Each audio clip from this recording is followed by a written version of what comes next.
Good morning dear students. आज की class में हम डिस्कस करेंगे राजा हर्षवर्धन के बारे में। तो जो राजा हर्षा थे वो वर्धन डायनेस्टी से बिलोंग करते थे। तो स्टूडेंट्स, आपने अभी तक हिस्ट्री में पढ़ा कि कैसे गुप्ताज अम्पायर ने, गुप्त वंश ने टोटली नॉर्थ इंडिया के ऊपर, सेंट्रल इंडिया के ऊपर अपना रूल कर रखा था। और जब हुन्स अटैक इंडिया पर हुआ, गुप्ताज के लास्ट फेज पे जब इंडिया के ऊपर हुन्स अटैक होते हैं, हुन्स इन्वेजन होते हैं, उस टाइम पे गुप्ताज अम्पायर टोटली छोटे छोटे प्रोविंसेस में, छोटे छोटे टुकड़ों में डिवाइड हो चुका था। और तब पावर में आते हैं वर्धन डायनेस्टी के रूलर्स। सो जो राजा हर्षवर्धन थे, they belong to Pushyabhuti dynasty. Pushyabhutis कहा जाता था students. Pushyabhutis were the feudatories of Gupta. Guptas empire में पुष्यभूति फ्यूडरेटर्स, फ्यूडल लॉर्ड्स का काम करते थे। फ्यूडरेटर्स होते क्या हैं, आपको ये पता होना चाहिए वर्ड। इसको हिंदी में कहते हैं सामंतवादी। स्टूडेंट, सामंतवाद का मतलब क्या है? सामंतवादी क्या होते हैं? फ्यूडल लॉर्ड्स क्या होते हैं? हर्षवर्धन के टाइम पे भी सेम यही सिस्टम था, फ्यूडल सिस्टम ही चल रहा था।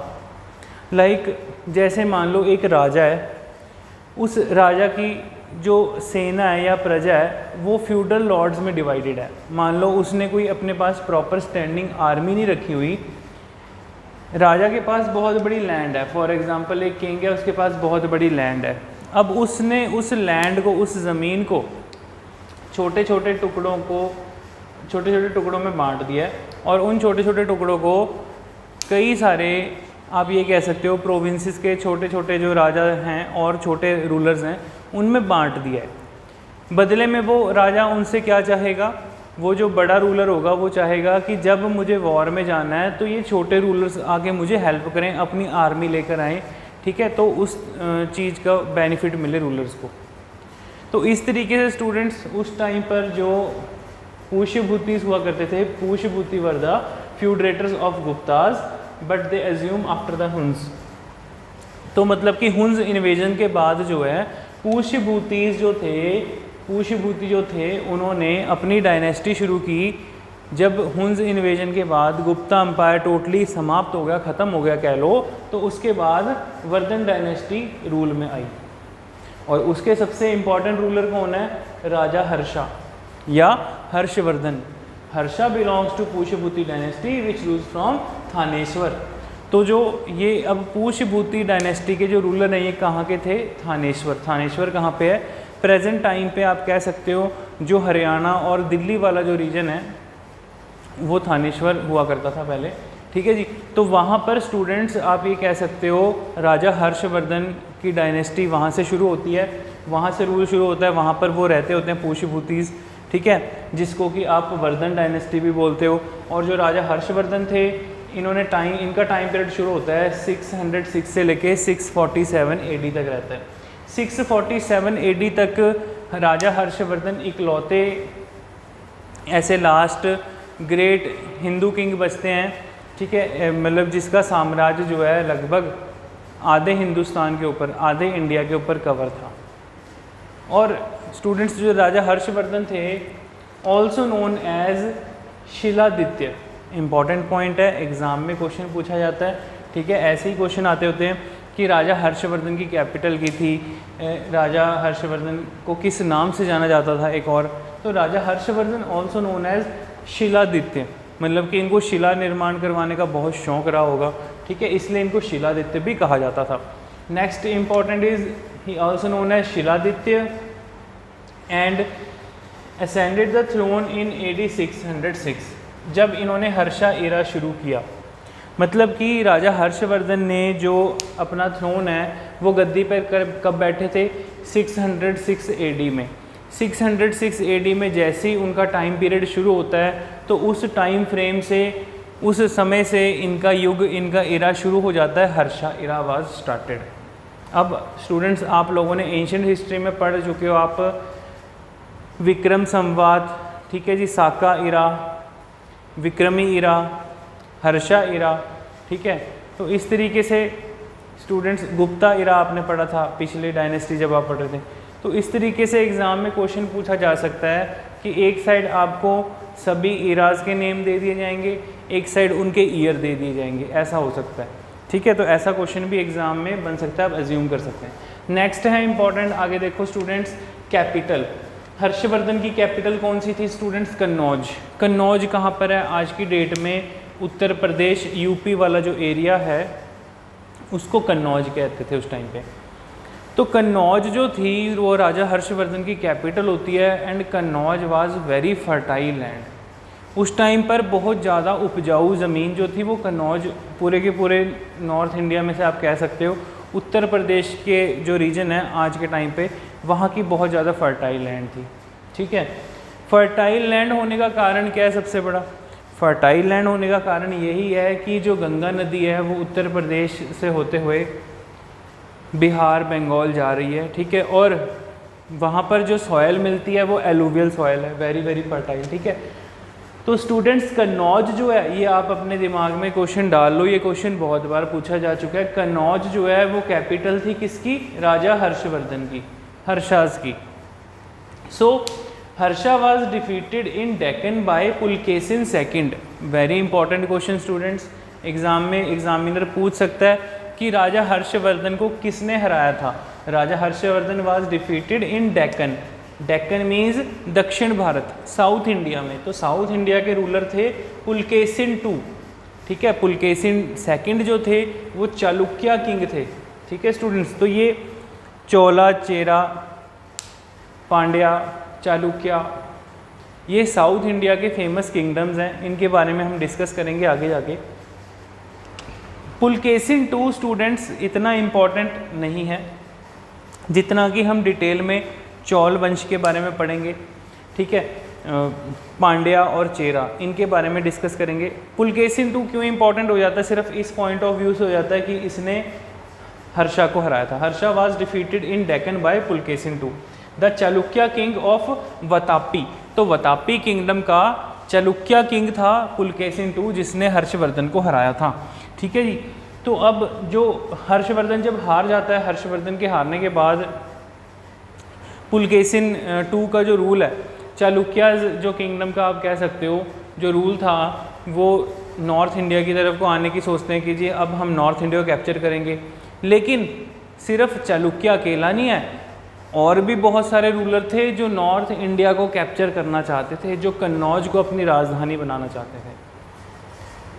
कन्नौज इतना इम्पोर्टेंट क्यों हो रहा है मैंने अभी आपको बता दिया। वहाँ की लैंड बहुत फर्टाइल थी, बहुत उपजाऊ ज़मीन थी। तो पुराने ज़माने में, क्या आप कह सकते हो, या आज के ज़माने में भी, जहाँ पर फर्टाइल लैंड होती है स्टूडेंट्स, ठीक है, वहाँ पर आप देखते हो ऑटोमेटिकली उस प्लेस की वैल्यू बहुत ज़्यादा होती है। तो इस तरीके से बहुत इंपॉर्टेंट पॉइंट है, ठीक है। Next is very very important point, very very important students. ये क्वेश्चन एग्ज़ाम में बहुत बार पूछा जा चुका है। मैं आपको बताऊं, एसएससी, सीजीएल, सीएचएसएल और आपके जितने भी स्टेट और सेंटर के एग्ज़ाम हैं, बहुत बार एग्ज़ाम में ये क्वेश्चन आया हुआ है कि कौन सा चाइनीज़ पिलग्रिम जो है वो राजा हर्षवर्धन के टाइम पे आया था। और ये क्वेश्चन बहुत बार स्टूडेंट्स गलत कर देते हैं। रीज़न बिहाइंड, आपने जब गुप्ताज एम्पायर पढ़ रहे थे, गुप्ता पीरियड पढ़ रहे थे, आपने ये पढ़ा था कि चंद्रगुप्त II के टाइम पे, चंद्रगुप्त II के टाइम पे एक चाइनीज़ पिलग्रिम आया था फाहियान।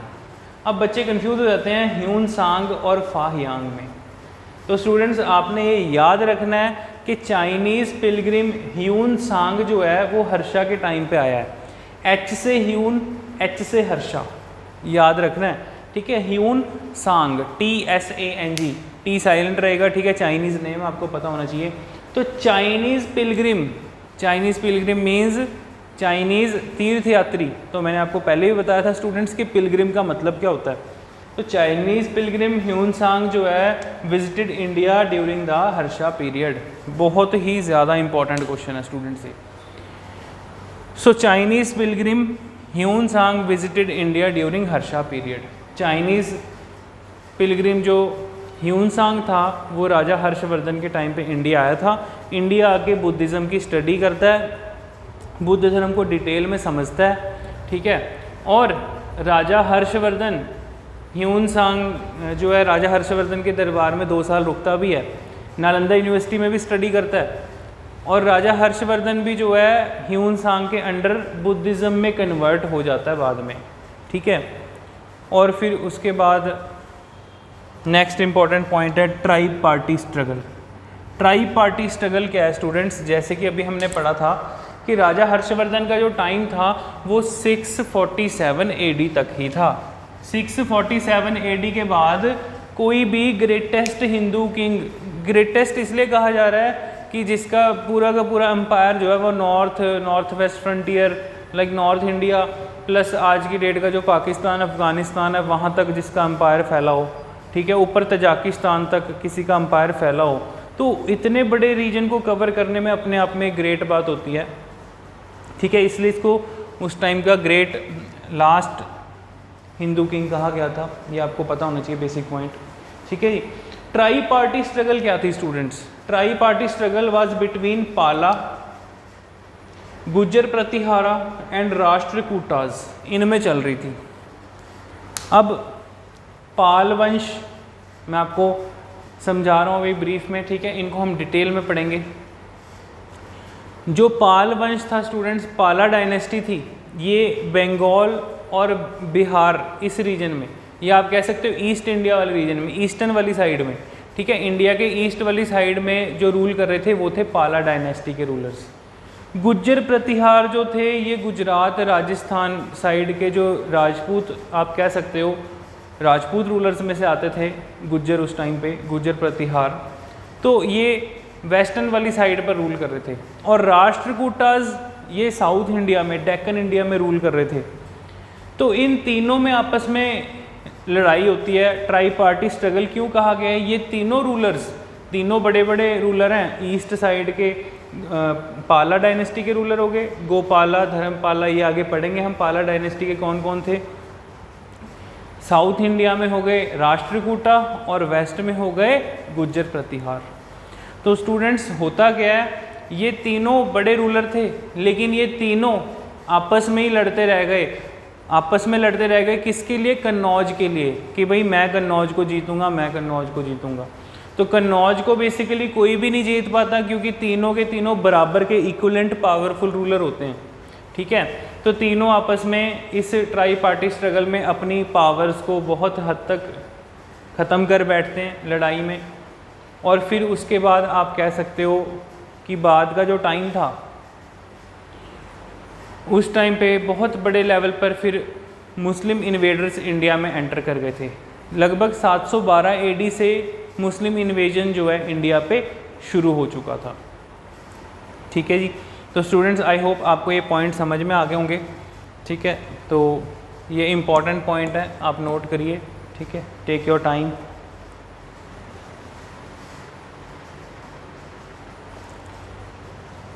हाँ जी स्टूडेंट्स, आगे देखेंगे नेक्स्ट डायनेस्टीज़ के नेम है, उनकी कैपिटल्स, उनके फाउंडर्स एंड देन उनके फेमस रूलर्स। तो स्टूडेंट्स जो अभी हम डिस्कस कर रहे थे पाला डायनेस्टीज़, जो पाल डायनेस्टी के रूलर थे कहाँ पर थे? ईस्टर्न इंडिया, आज की डेट में जो बिहार है, वेस्ट बंगाल वाला रीजन है, ठीक है जी।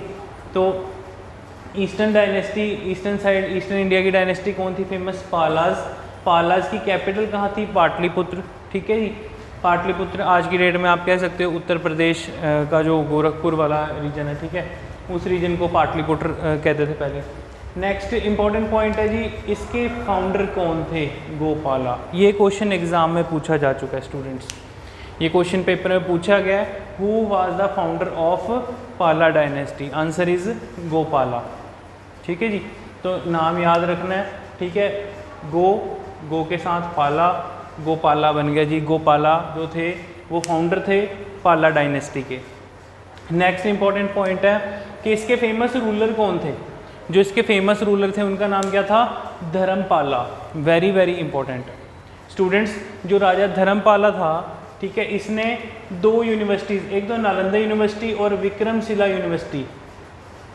हाँ जी, नालंदा यूनिवर्सिटी आपने पढ़ा था कि ये गुप्ताज के टाइम पे बन गई थी, लेकिन ही रिवाइव्ड द नालंदा यूनिवर्सिटी, मतलब कि इसने नालंदा यूनिवर्सिटी का जो आप कह सकते हो रिकंस्ट्रक्ट करवाया, नालंदा यूनिवर्सिटी में, और कई सारे पुस्तकालय वगैरह बनवाए, ठीक है। और इसने अपने लेवल पे विक्रमशिला यूनिवर्सिटी बनवाई थी। तो ये क्वेश्चन एग्ज़ाम में पूछा गया है स्टूडेंट्स, ठीक है। तो हम सारे वही इंपॉर्टेंट पॉइंट, वही इंपॉर्टेंट क्वेश्चन बार बार मैं आपको पॉइंट बताता हूँ कि एग्ज़ाम पॉइंट ऑफ व्यू से बहुत इंपॉर्टेंट है, एग्ज़ाम में पूछा जा चुका है, ठीक है। वही इंपॉर्टेंट पॉइंट हम डिस्कस कर रहे हैं, बहुत ज़्यादा इंपॉर्टेंट है, मिस नहीं कर सकते इसको। Founder the Vikramshila university, answer is Dharmapala, ठीक है जी, धर्मपाला, वेरी इंपॉर्टेंट। इसके अलावा इसने किसको, राजा भोज को और अमोघ वर्षा को, इनको हराया था।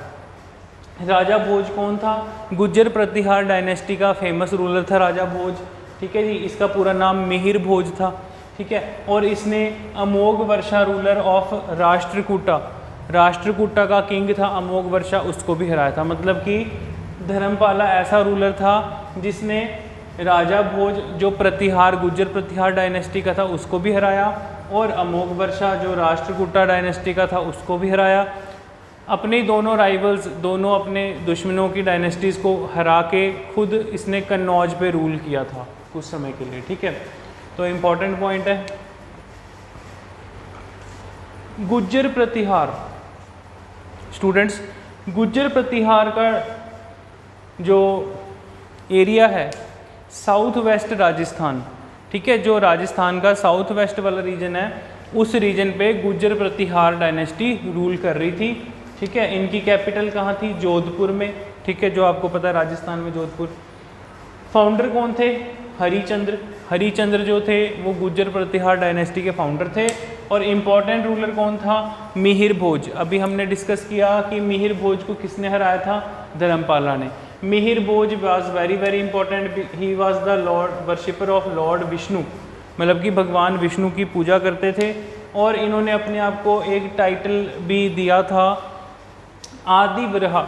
स्टूडेंट्स, आदि वराह मीन्स, आप कह सकते हो वराह, यहाँ पर जो टर्म यूज़ किया गया है वो पिग के लिए यूज़ किया जाता है, सुअर के लिए, ठीक है। सुअर को वराह कहा जाता है हिंदी में, ठीक है।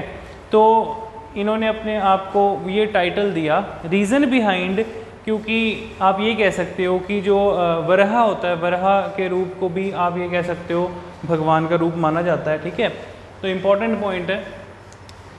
तो इन्होंने अपने आप को टाइटल दिया था आदि वराह का, ठीक है, बहुत इंपॉर्टेंट है, ये क्वेश्चन आ सकता है पेपर में। नेक्स्ट है जी राष्ट्रकूटाज। तो साउथ इंडिया में जो रूल कर रहे थे राष्ट्रकूटाज, राष्ट्रकूटाज का कैपिटल कहाँ था, मान्याखेत, ठीक है। मान्याखेत या मलखंड भी एक और नाम से भी जाना जाता है मान्याखेत को, इसको मलखंड के नाम से भी जाना जाता है, ठीक है जी। तो इस राष्ट्रकूटा डायनेस्टी के फाउंडर कौन थे, Danti Durg, very very important, ये क्वेश्चन पेपर में पूछा जा चुका है। Who founded the Rashtrakuta dynasty, answer is Danti Durg, ठीक है जी। तो इसके जो इंपॉर्टेंट रूलर थे, फेमस रूलर, वो थे अमोघ वर्षा।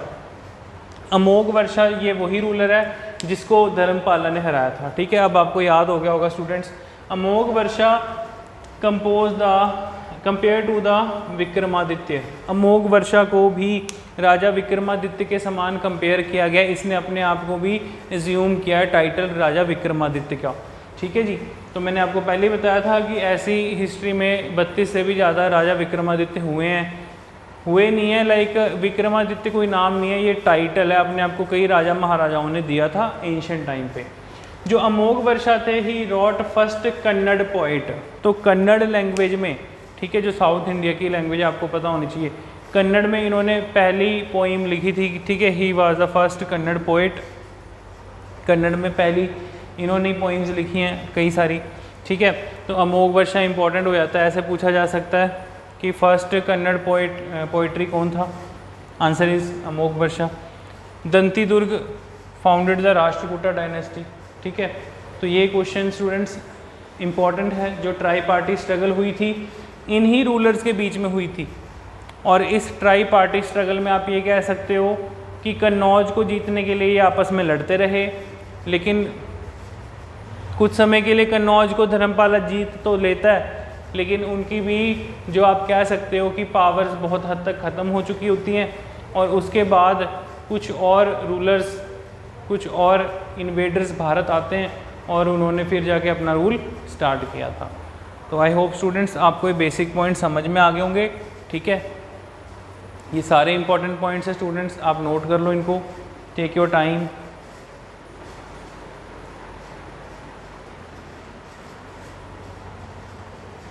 हाँ जी स्टूडेंट्स, आगे देखेंगे। नेक्स्ट है स्टाइल, हाँ जी, states of Deccan and south India.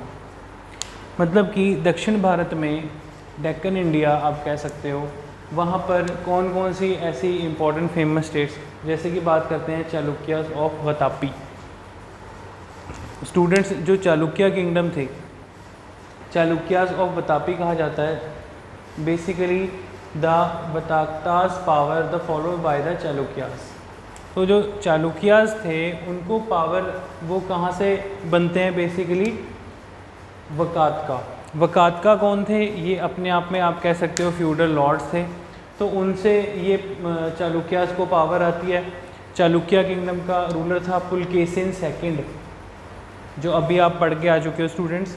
Pulakeshin two, he was able to check Harsha to conquer Deccan.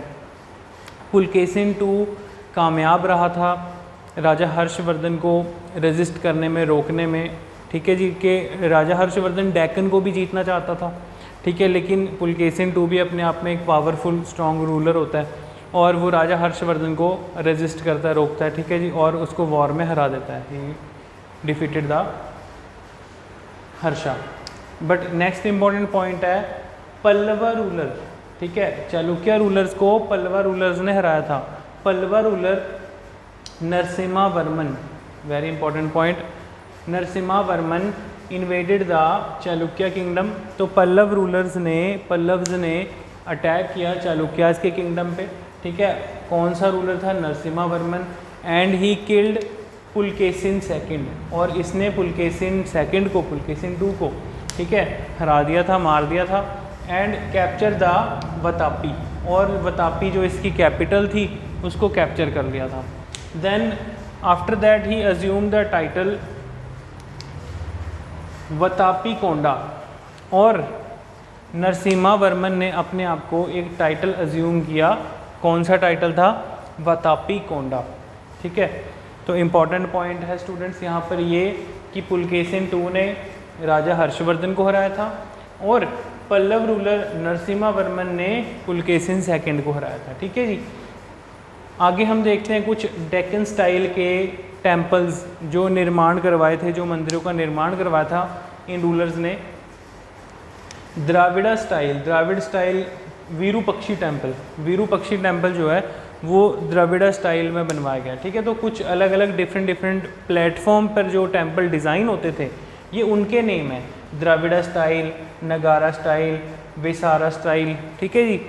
तो लाइक जैसे मान लो कि जो टेम्पल का आप कहोगे कि फ्रंट कैसा होगा, टेम्पल का टॉप कैसा होगा, तो ये सब कुछ डिफरेंट टाइप के स्टाइल्स थे।